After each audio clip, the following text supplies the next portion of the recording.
Good afternoon, everybody. We are down to the last presentation, the 11th presentation of our German Select Conference, and the slot goes, last but not least, to Hornbach Holding, which will be presented by Antje Kelbert, Head of IR.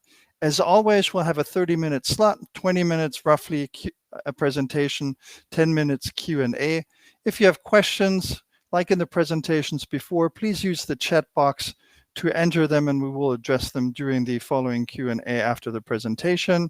And in case you did like this format, please feel free to join us on April 23rd for our Austrian Select Conference. We will share the link to that shortly in the chat box as well. That's all I have, and I will now hand it over to you, Antje, to share your insights on Hornbach Holding. Well, thank you very much for your kind introduction, and good afternoon, ladies and gentlemen. It's a pleasure to welcome you today here and to present Hornbach Holding to you. So, Hornbach is a company characterized by resilient business model, sustainable growth prospects, and a continuous innovation. As said, my name is Antje Kelbert, and I'm Head of Investor Relations. So here's some disclaimer remarks, but now jumping directly, what are we doing and who are we? Hornbach is one of Europe's leading brand when it comes to home improvement and the DIY sector. And many of you, I'm probably sure, are already familiar with Hornbach, whether through your own projects you've made or also our marketing and advertising activities. In the capital market, we are active and operating as Hornbach Holding and are listed in the SDAX. We are dividend payers and a very consistent one. Since our IPO in 1987, so nearly 40 years, we've never suspended or reduced our dividend, and this is a strong statement and a very well track record. Our largest subsidiary and operating subsidiary is Hornbach Baumarkt AG, and Hornbach Baumarkt AG is what you know from all our 176 stores throughout European countries. We have in 9 European countries different locations, and we are also complemented those with our online presence and our web shops. Our offering is complemented by Hornbach Baustoffunion. This is a smaller part of the group, roughly 5% of our group sales, and this caters for new construction industry, mainly for professional customers. So it's a mergers business, traders business. Over the recent years, we have continuously increased our market share. You see here a small snapshot on our map. And this clearly underlines that we were able to strengthen our business and our competitive position in all the countries where we are operating. In the past fiscal year, that by the way, we have a broken fiscal year, ended February 2026, we generated consolidated sales of 6.4 billion euro, and approximately half of this revenue was generated outside of Germany. So you can really consider us as a European player. Adjusted EBIT amounted to roughly 265 million, and international operations contributed 2/3 of this result. What differentiates Hornbach from other DIY retailers? So our strong focus is definitively the project. So all projects related to your home, to garden, balcony, your living. We are ambitious to be the best partner when it comes to project realization, and we want to support our customers to support in these projects. We consistently align our offering around the needs of a customer with focus on projects.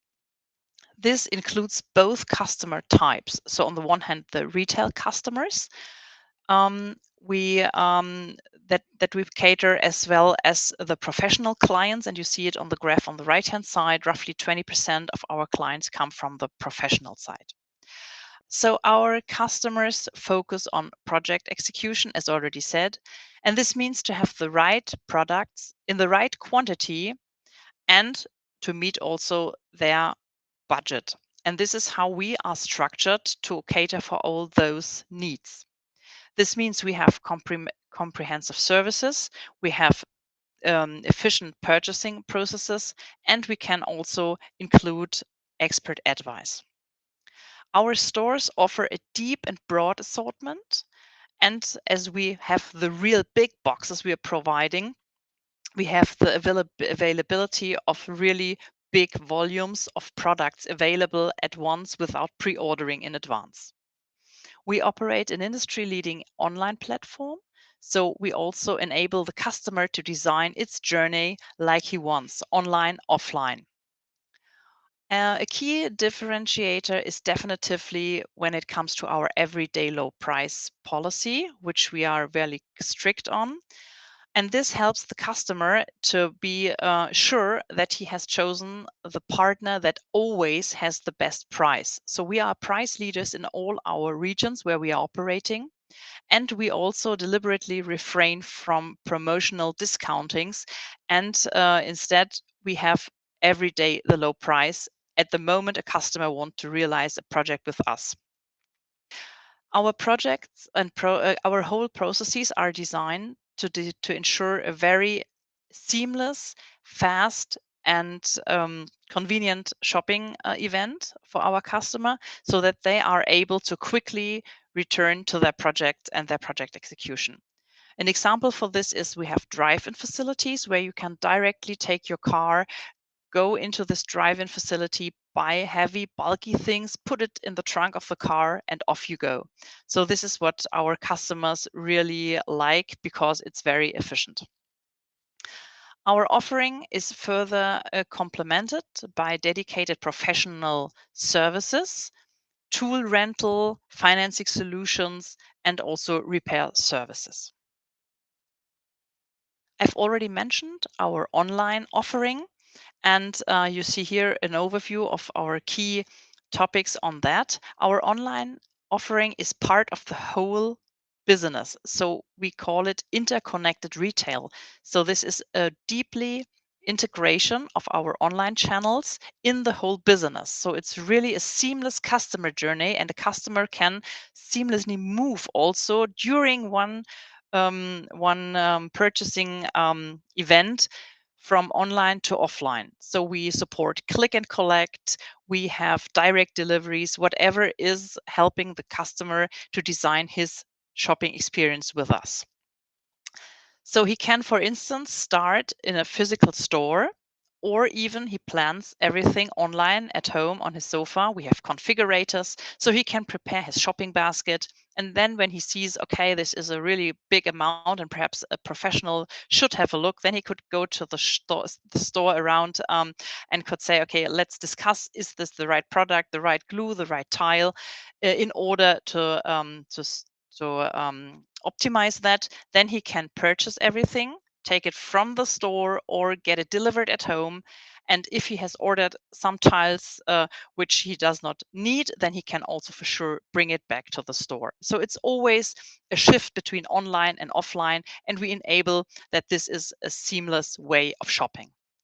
In total, we have 4.3 million customer accounts, and a customer account is very important because when he has a customer account with us and a price is reduced, then he automatically, up to 30 days after his purchase, get a refund on his customer account, which he can use for the next purchase with us.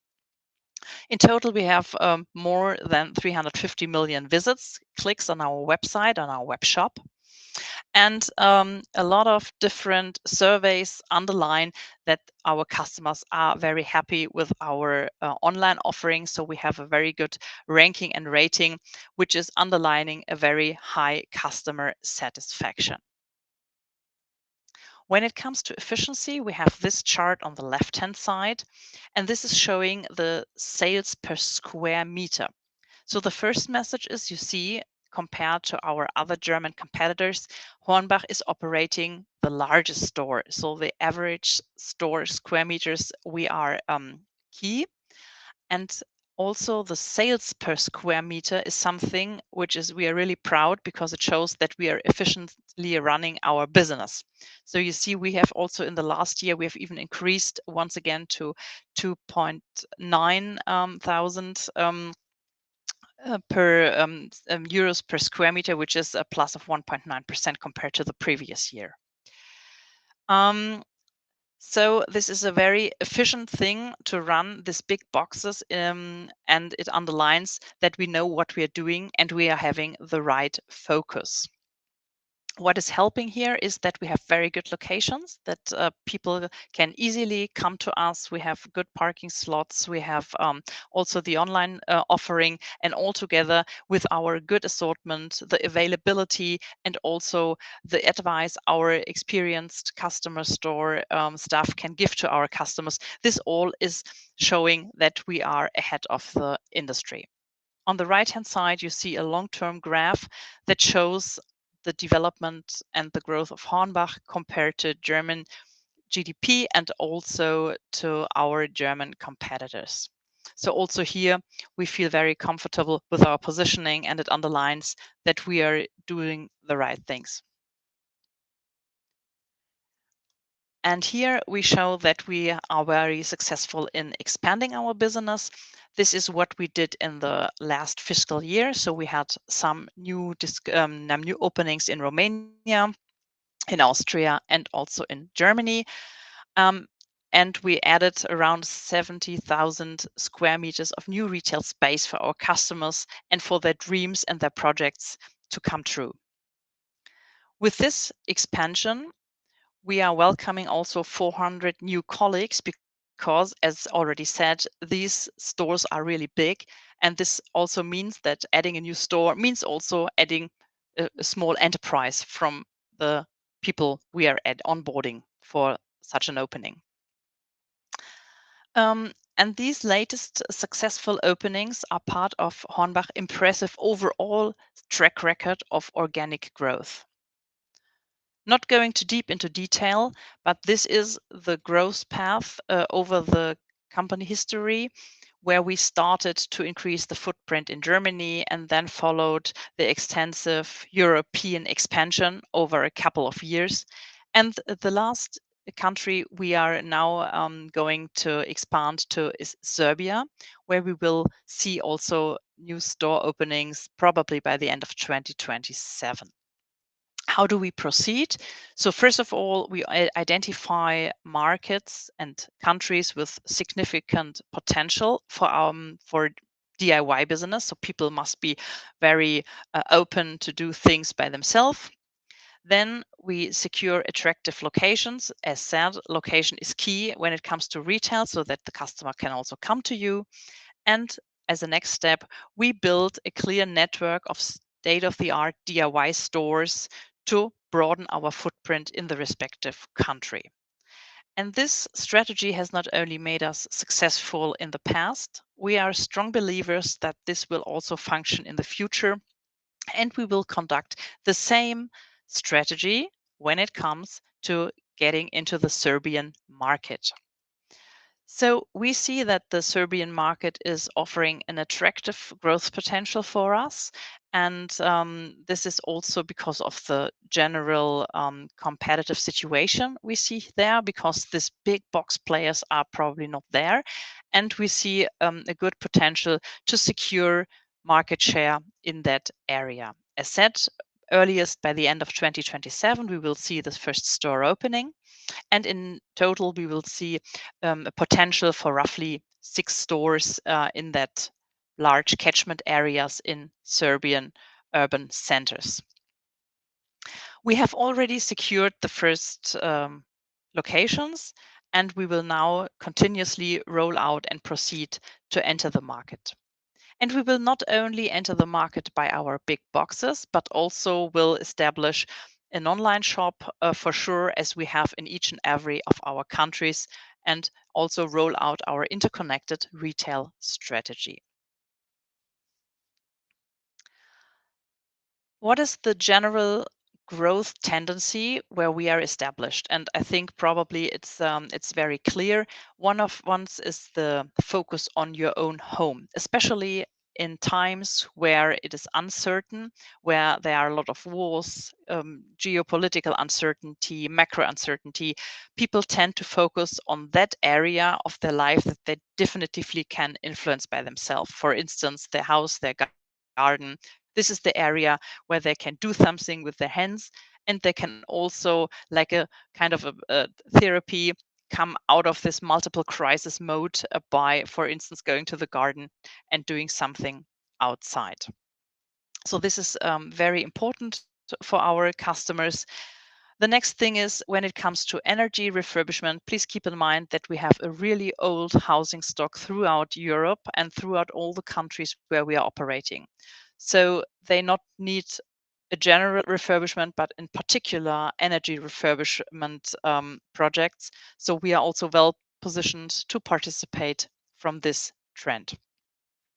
Last but not least, you have also an aging society. Aging society means you have to adapt your living area because you want to stay there even if you turn older. And you need, for instance, a walk in shower, and you have to restructure your bathroom. And this is also something where we can support our customers to do so, to get barrier free renovations. And the last thing is also tradespeople. You know, there's a scarcity of tradesperson in Europe in general, in Germany. So we try to enable our customers to do things on their own. So we have tutorials on our website. We have good advice in the stores to enable our customers to do things by themselves, and also to save cost, because also people have restrained budgets, and doing it on their own is not as expensive as doing it from a professional customer. As already mentioned, we have a lot of selling space, and roughly 62% of this selling space is in our own hands, which this graph is showing. This is very helpful because it gives us a lot of flexibility to change things. For instance, to add the already mentioned drive-in facility for construction material, for large, heavy, and bulky things, where we can just erect that directly attached to the market. And it gives us a high flexibility to expand and to adapt our own sites. At the same time, it's also kind of a finance reserve we have in the country, in the different countries, and it's also true for all of the countries where we operate. Partly we have rented sites, and partly we have own sites in our own hands. Let us now look at the latest figures. We have not disclosed the full set of numbers yet, but we had also already given some information on our trading statement in March. We come to this here. There you see that we were able to successfully conclude the fiscal year 2025-26 within our guided ranges. So this is something we are really proud, because we were able to show a good growth, a good development, despite a really challenging environment. And you probably know it's not so easy, and we're really happy with the numbers we were able to disclose to the market already. The rest of the numbers will disclosed on the 19th of May with our annual conference, and there we give more details, including a guidance for next fiscal year. Just to guide you here, I already mentioned the development of net sale for the full year, plus 3.8%.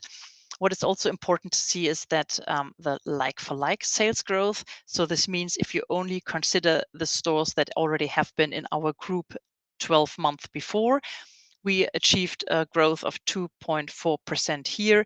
And if you consider the industry, they were able to show such a good development. The gross margin, as already indicated, remained on a strong level, and the adjusted EBIT was a little bit below last year. So not all of the cost increases could fully compensate it, but the good gross profit was able to compensate a lot of cost increase. So all in all, we were really happy with a successful conclusion of the fiscal year. Also, looking a little bit ahead, as said, we have no official guidance currently. We will have that in a month of time. But looking ahead, we will stick to our core USPs, as said, the price leadership, and we want to be a reliable project partner for our customers. We want to further expand our strong market positions. We want to further increase the market share in the different countries. And we will also for sure look on efficiency, look on cost management, and the world around us will not get easier. So we also have to be efficient. We have to look where we can use AI and digitization to compensate cost management and better manage our inventories. You always know we have already issued ESG reporting. We will do that also with our annual report in May again. And all those targets are also incorporated in our compensation of the board. And it's really a very important thing to look on ESG criteria at Hornbach. Yeah, last but not least, we will maintain a strong balance sheet, and we will stick to our attractive dividend policy. So never reduced or skipped the dividend. And also going forward, we will stick to our dividend policy, to be at least at the level of the previous year. And all further details will then be disclosed with the invitation for the AGM.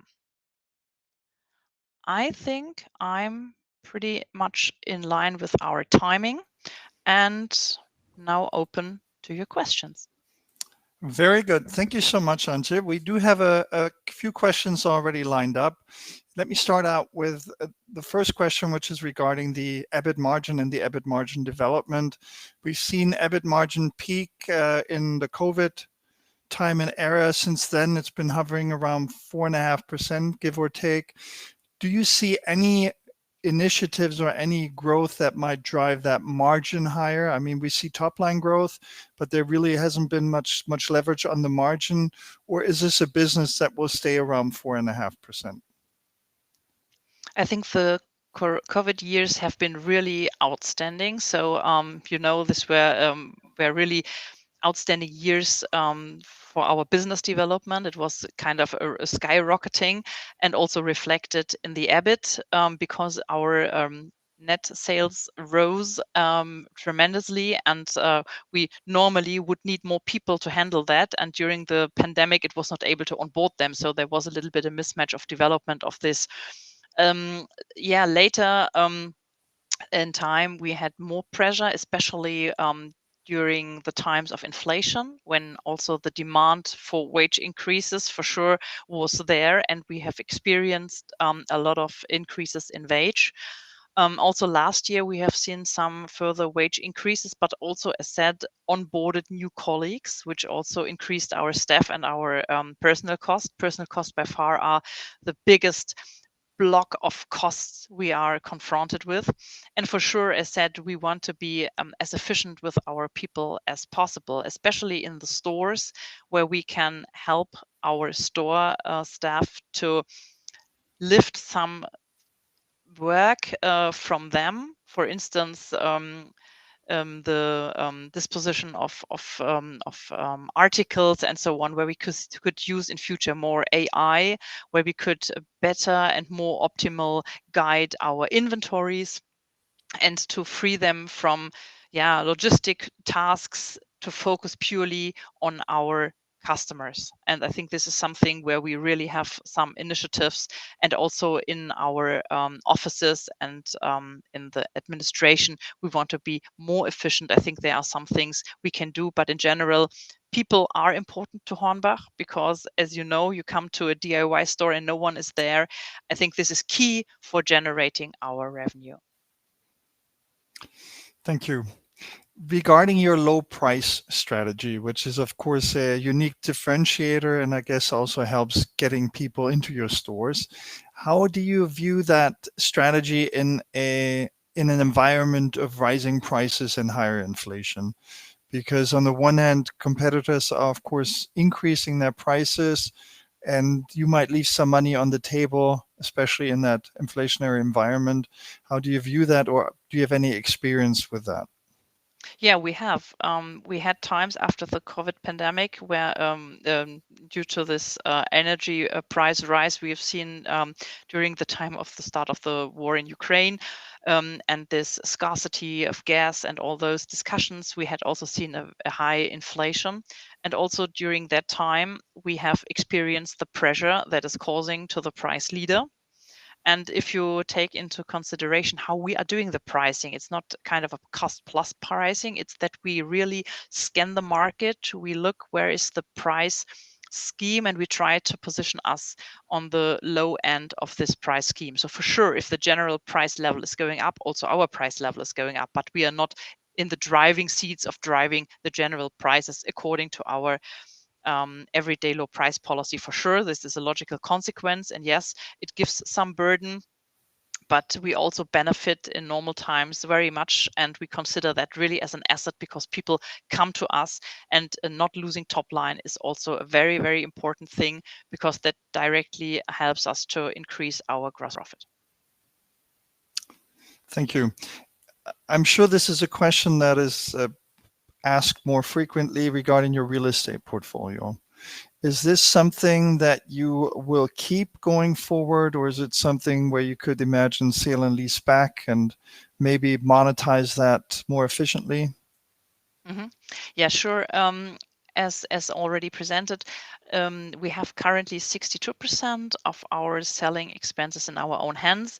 The strategy is to have roughly 50%, so we are a little bit over that. We could imagine to do something like that. It's, I think, part of the general toolbox our CFO could consider to use, and also in former times, this has been used already from the company. So it's something, if it makes sense and if there's an opportunity, we would do it.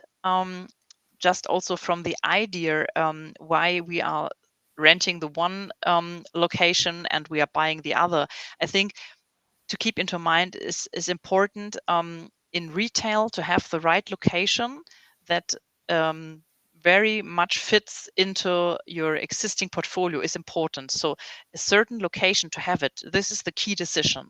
And if this area is up for rent or for sale, this is the next thing we are deciding. So first of all, we want to make use out of this area, and we want to make use by operating a large DIY store, and this is important. What you could do, and this freedom, as I said, it's kind of a finance reserve. We also had, yeah, we could imagine to do that, but this is part of the general financing functions we could use. Thank you. You talked about online sales, store sales, and the combination of the two. Can you give us a little bit more feeling as to what the split is? And the question actually read, what is the average transaction value of a customer who engages digitally before or during a store visit versus one who doesn't? Yeah. So we have not the concrete number who's really doing some research in advance or not. We only know that it is nearly each and every customer is already starting the buying process by using online offerings, by doing some research, by looking up availabilities in our app and things like that, also looking at a tutorial. It's an important thing, and nowadays you say if you are not online, then you're not offline. So the connect is really strong, and we are not really breaking that out because, as I said, interconnected retail is the whole bundle of our offering and the whole customer journey. To give you a broad number, we have roughly 13% of our sales is generated from the online world, so from our e-commerce, and this has also compared to last year increased by 7%. So we are happy to do so, but we have also not a target to reach 15%, 20% or so, because this would not go along this freedom we want to give to our customer to design its customer journey as best as it pleases him. Makes sense. I do have one more question, which was asked regarding the competitive environment, and you've already touched on that because you're focusing more on the high-end customer in the retail and in the professional sector. But the question is wondering if the discounters like Lidl and Aldi with their brands like Parkside, for example, are cutting into your territory, or if you were to say this is a completely different market segment that they're catering to and we don't feel it and we don't worry about it. Yeah, it's something you clearly you always have to to have a close look at the market and the market development, and you should also never underestimate your competitor. I think this is also in trading a very important thing. However, as we are more focused on the whole project, and the project is always a combination of different things, of material, of tools, and so on, we see ourselves well positioned to participate from the overall growth trend. But yes, for sure, they have different offerings as well, and we have to keep an eye on that for sure. Great. Thank you so much. We're out of questions. I do have 2 or 3 housekeeping issues that I quickly want to raise before we part. First of all, thank you everybody for attending this presentation or potentially some more during our conference today. We will have recordings of the individual presentations available on Research Hub a little later today. So in case you missed one, feel free to look it up on Research Hub. We will send out and already have questionnaires for you to give some feedback to the presenting companies. We very much appreciate if you take a second and fill it out. It's very quickly done, 6 questions, and that will be very helpful for the companies to evaluate their performance. And last but not least, if you enjoyed what you saw today, feel free to join us for the Austrian Select on the 23rd of April. I posted the link in the chat box just a little while ago. With all this in mind, thanks again from my side. Thanks to you, Antje. And if you have It's been a a pleasure. final Thank you. comment, there you go. Anything else? So yeah, I all invite you to do your own gardening projects currently because it's spring season, and I think our colleagues have a lot of good ideas how you could bring some flowers, some spring to your own life and garden, and hope to see you soon in one of our stores. Great final remarks. Thank you so much, Antje. Thank you, everybody else. Have a great afternoon and a great evening, and see you soon. Bye. Thank you. Bye-bye.